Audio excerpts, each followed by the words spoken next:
Hi everyone and welcome back. Thanks for joining us today. I'm very excited today to welcome Tristan Bancks. Tristan writes books for kids and teenagers. Some of his books include The Fall, Two Wolves, the Tom Weekly series and Detention. And the writing test that Tristan's going to set you today actually comes from his book Detention, so we can't wait to hear more about that. Welcome back also to James Foley. Yesterday you drew comic strips with James, which was amazing. And James will be drawing and writing and visualizing what Tristan's talking about again today. So make sure you've got pens, paper ready.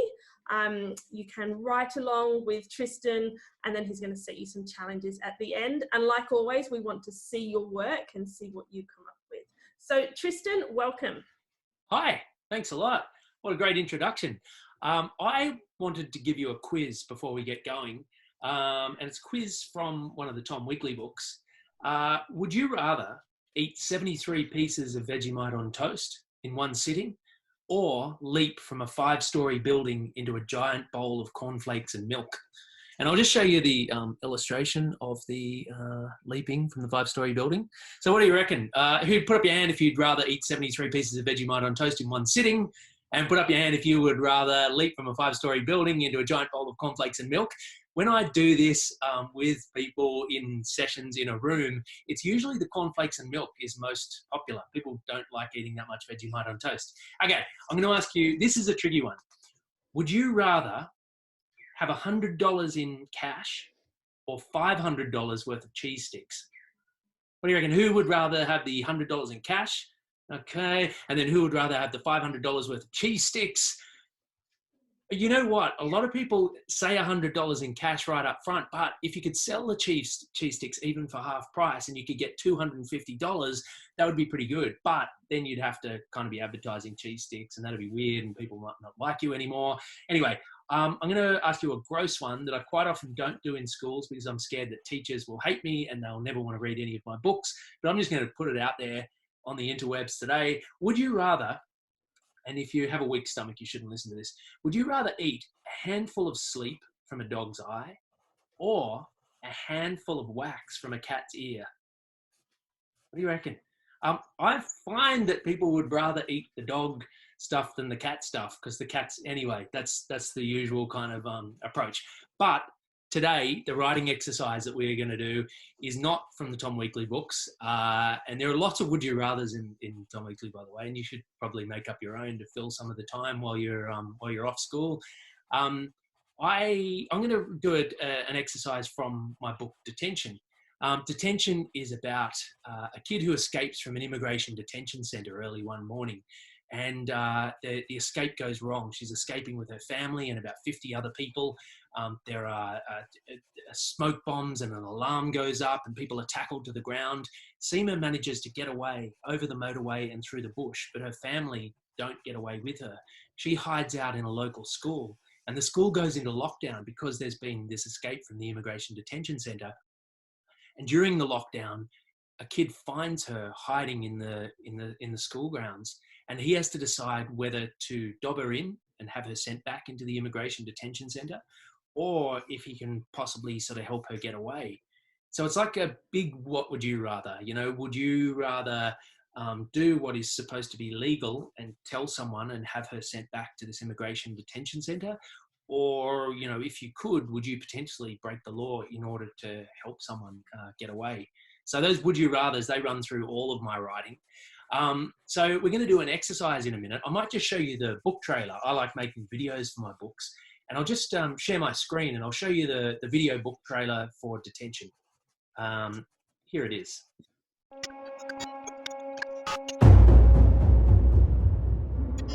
Investigations are underway following the escape of 47 asylum seekers from an immigration detention centre just outside of Brisbane. Border Force have apprehended 36 of the 47 escapees, and 5 protesters have been charged for aiding and abetting a detainee escape. Authorities have alerted ports of exit, and all local schools remain in lockdown until further notice. Of particular interest to police is a 12-year-old girl last seen disappearing into bushland on the western side of the M1 motorway. Anyone found assisting the escaped asylum seekers risks being charged with concealing and harbouring an unlawful non-citizen.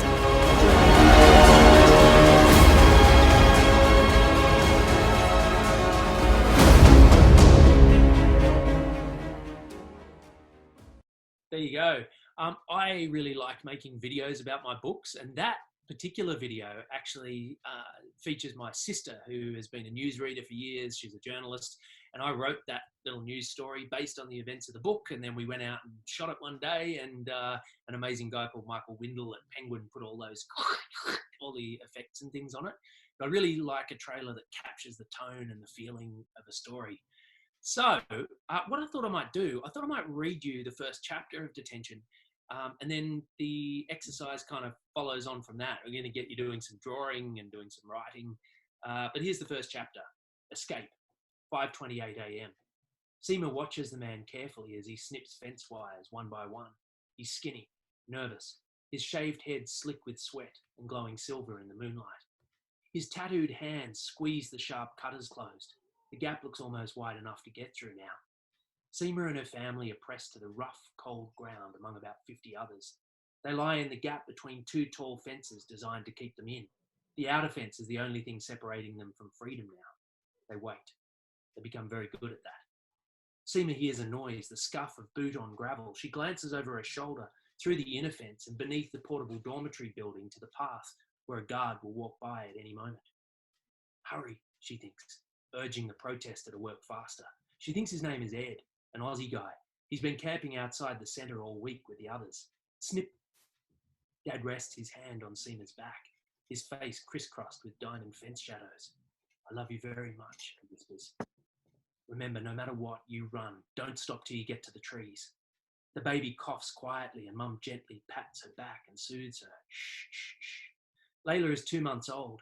She's been coughing since the day she was born. If she cries now, it'll be disastrous. Mum had argued against the escape, but Dad had convinced her that to stay meant almost certain death. Tonight they would be sent home, deported. 50 people from this centre alone, hundreds all up. Snip. The protester pries the fence wide. Another one, Jasmine, pulls open the other side. She motions for them to hurry. 2 families climb through before it's Mum, Dad, Layla and Seema's turn. Seema squeezes through the narrow opening head first, scratching and scraping her ears on the sharp-cut metal. She always thought her ears were too sticky outy. Wingbats, she called them. Dad had assured her many times that her ears were not wingbats and that they stuck out just the perfect amount. I knew he was lying, Seema thinks. She flattens herself to the ground again. Feels different out here. She peers through the low-hanging fog towards the road and the promise of freedom. Come, Dad whispers, crawling past. She follows Mum and Dad along the fence line, wriggling on her belly through the patchy, clumpy grass. Rocks graze and gouge her arms and legs, but she doesn't feel it. Fear masks the pain. Dozens of other detainees follow her along the base of the fence. Her father's thick-soled shoes stop sharp. Seema almost headbutts them. To her left, in the gap beneath the dorm, the one where Sadia, her best friend, sleeps, Seema sees the black-booted feet of the guard walking towards the corner of the compound. The guard is going in the same direction that she and the others are heading. They wait, watch, till the boots turn and walk back along the far side of the buildings. Must be the guard's changeover time. 5:30. This is it. The human chain starts to move again and Seema low crawls along the dark night ground, double time now. Once they reach the corner, the plan is to run across about 30 metres of open grass to the nearest trees close to the road. Dad and some of the other men have been watching, thinking, planning, quietly communicating through the fence over the past few days to hatch this plan. Dad hates to break the law, but he makes an exception when his family's lives are on the line. We're good people in a bad situation. That's what Mum always says. Dad's shoes kick up a puff of dust which tickles Seema's nose. She feels a sneeze coming. She stops crawling, squeezes her nose hard. Someone behind taps her ankle to tell her to keep moving. The sneeze twists and turns, painfully stabbing the inside of her nose. And Seema never sneezes just once, always 5, 6 times and loud. The person behind taps her ankle urgently now. Dad, Mum, Layla and Layla move further and further ahead. Stinging tears run from Seema's eyes, and she knows she won't be able to keep it in. Years of struggle, days of planning, this escape their only hope, and a sneeze, 5 sneezes probably, will be their undoing, not just for her and her family, but for all of them. She pinches the top of her nose so hard the bone might break. The people behind start to crawl past Seema, filling the gap between her and her family. Then, as quickly as it arrived, the sneeze is gone. She slowly releases her grip, waits, rubs her face and nose. Through the double fence, she sees a guard's boots coming back towards the corner now. She starts moving, joining the chain again. Then with no warning, shoo! She covers her nose with one hand. Then 3 more muffled sneezes. So loud. Silence. Everyone stops. The human chain lies dead still on the ground. Seema hears fast-moving footsteps. Up ahead at the corner, the guard. He drops his cigarette. A plume of smoke rises like a mini mushroom cloud to the moths swarming the light above him. He moves to the fence, flicks on the torch, shines it in the eyes of Seema and nearly 50 others lying motionless on the ground outside. "Escape!" the guard shouts. "Run!" Dad screams. That's the first chapter.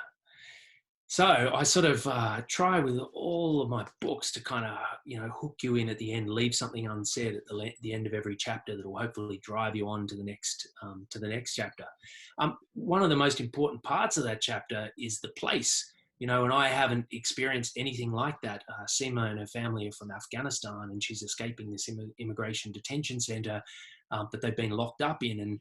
And so I needed to do heaps of research for that book. And part of the research for that chapter was about place. It's really important that you know the place that you're setting a story in so that you can have all those little details, about the fence scratching and scraping her ears and the rough ground with the rocks and the clumpy grass and the low fog hanging and all of these things. I went out to an immigration detention centre near the airport in Brisbane. I took lots of photos and in and around the industrial estate around the area. What else did I do? I gathered lots of images off the web. There were YouTube videos about an escape from an immigration detention centre in Perth or in WA in 2002, I think it was. And I watched those. And so a lot of the details of that escape were actually taken from real life. And if you don't want to have to do all that research and you're writing a story, one of the best ways is to write a story about something that you have actually experienced yourself. So in Detention, Miss Aston, the teacher who's in the lockdown with the kids, she sets them a task of drawing a picture actually. And that's what we're going to do now. I'm going to set you the task of doing this. We're just going to have like 5 minutes to draw something. James is going to draw his thing. I'm going to draw my very bad version of it. I want you to draw a place that's very special to you, a place that you go to get away from other humans. When your brothers and sisters are annoying you or your parents or your friends, or is there some place that you go to that just feels good where you can kind of just be alone? It might be under your bed, or it might be in a cupboard, or it might be just in your bedroom. Maybe you escape into gaming. Maybe there's like the roof of the garage, or maybe you have a dam on your property, or maybe there's a park nearby or the beach. What is that place that feels really special to you that you go to escape from other humans? And I want you to spend 5 minutes drawing it. You can start sketching it. You can chat to the people around you while you do it. But just make sure, and if you don't have one, make one up.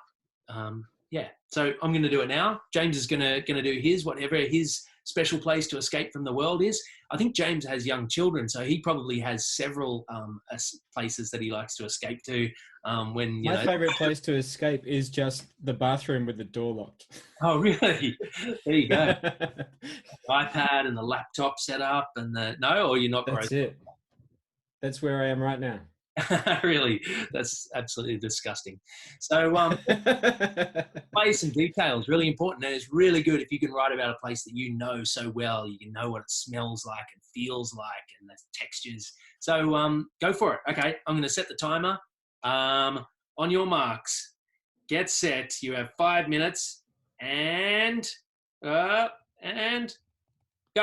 I've given you 5 minutes and 4 seconds. So what's yours, James? Can you talk us through what your special place is, or do you just want it to be a surprise? Yeah. No, I can talk you through it. I'm drawing myself on a kayak. Yeah. Well, it's just my head so far, but it will be me on a kayak. Because there's a beautiful part of the river here in Perth where I live, part of the Swan River, which has a series of cliffs on it.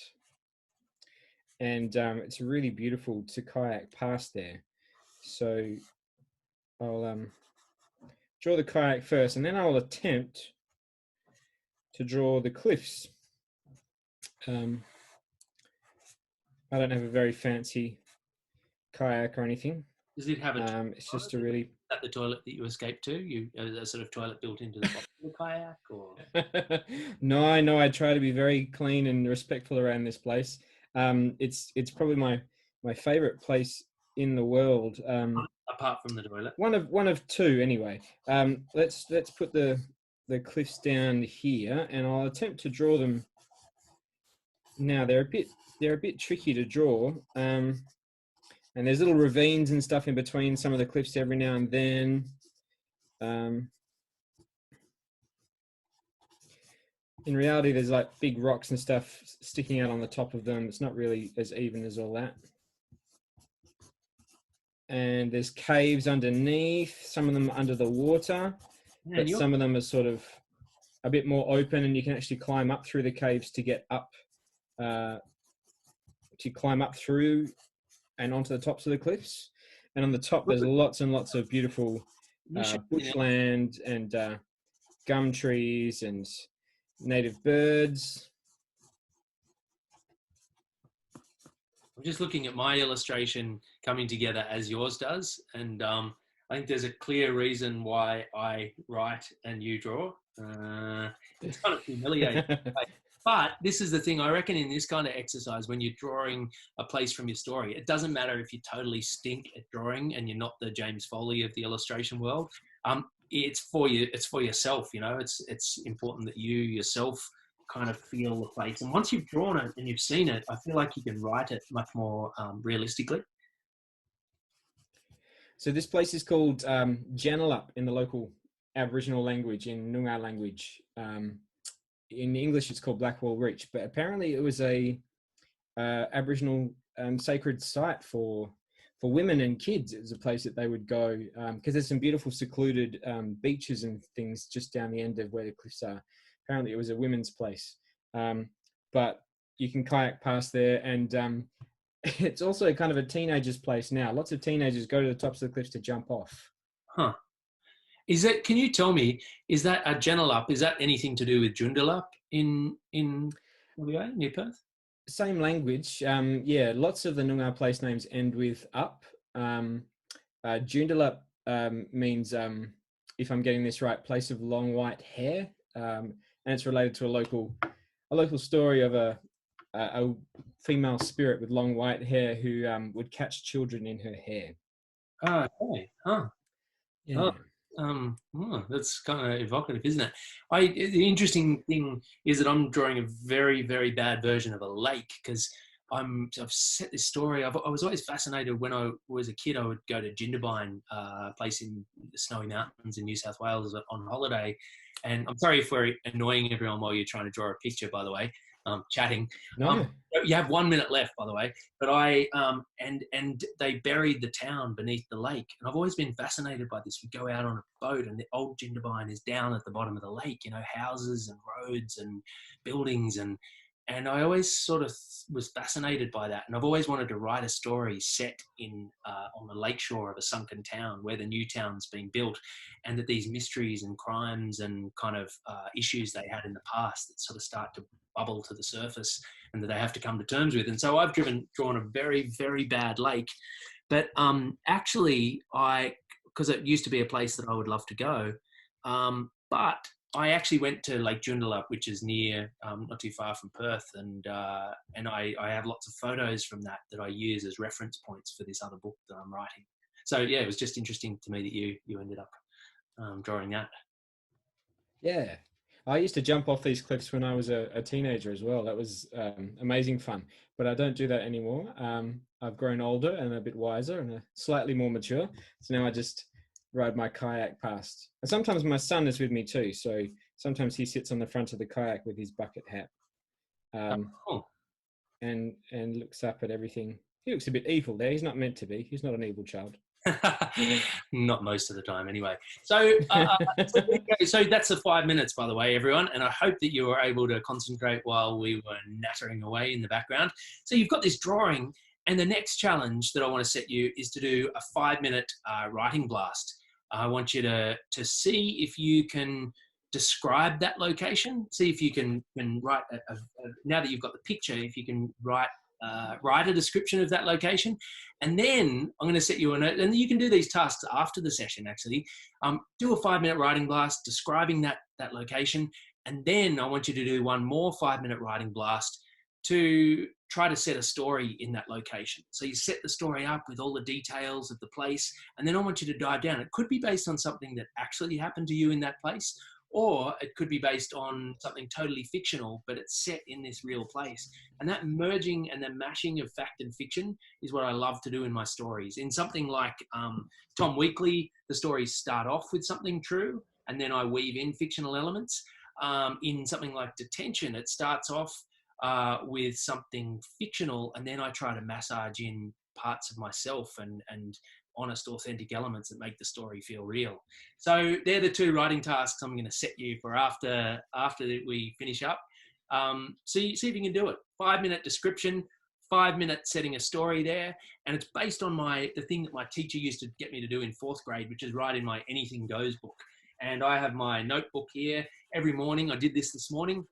I started off writing 3 pages in my notebook, and I just started off with the date, and I'm like, I'm tired and I'm hungry. And then I'd say, okay, well, I've got to write this story, and what's it about? And then I just start telling myself the story. At the end of 3 pages, I stop.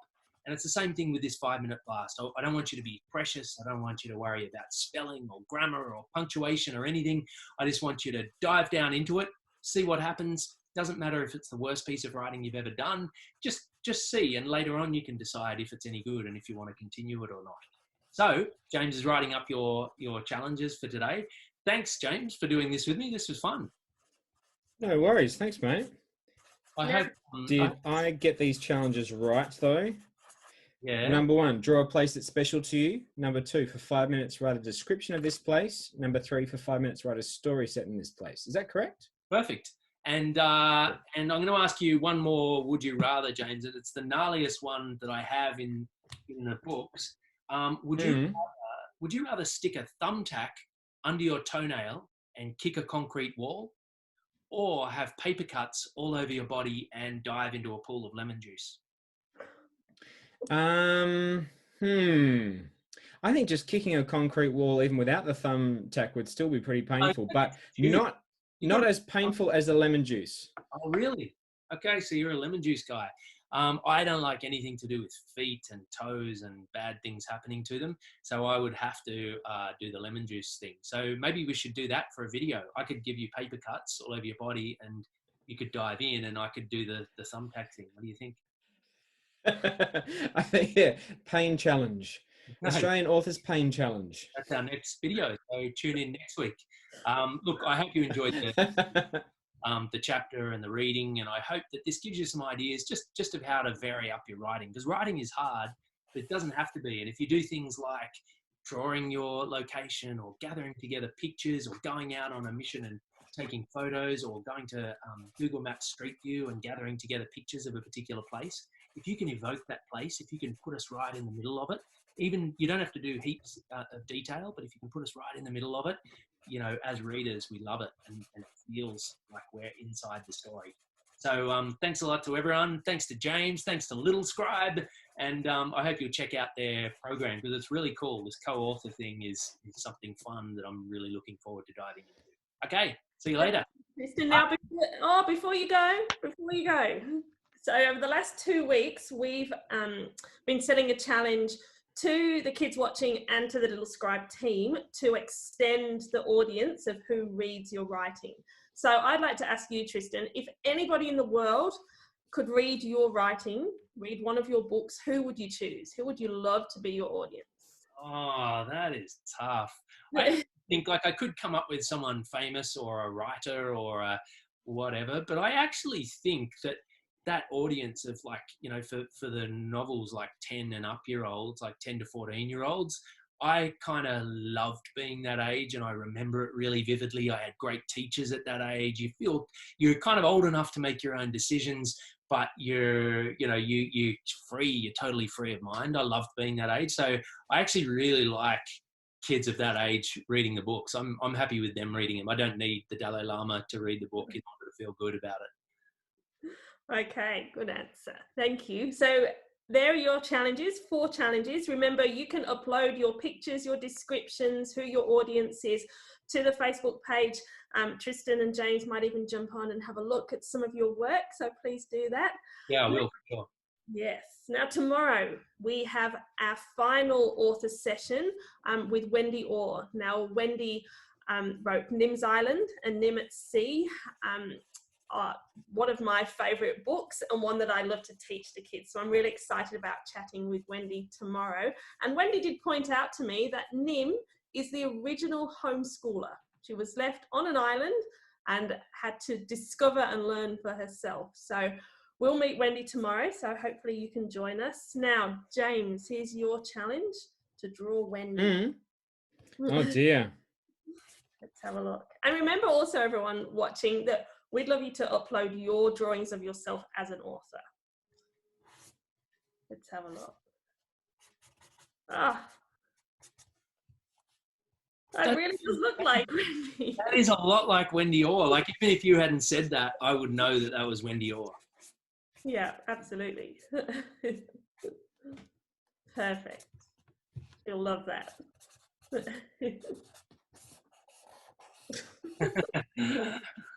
Very good. Excellent. All right. Well, thank you, Tristan. Thank you, James. Thank you, everyone, for watching. We'll see you next time. See ya. Yeah.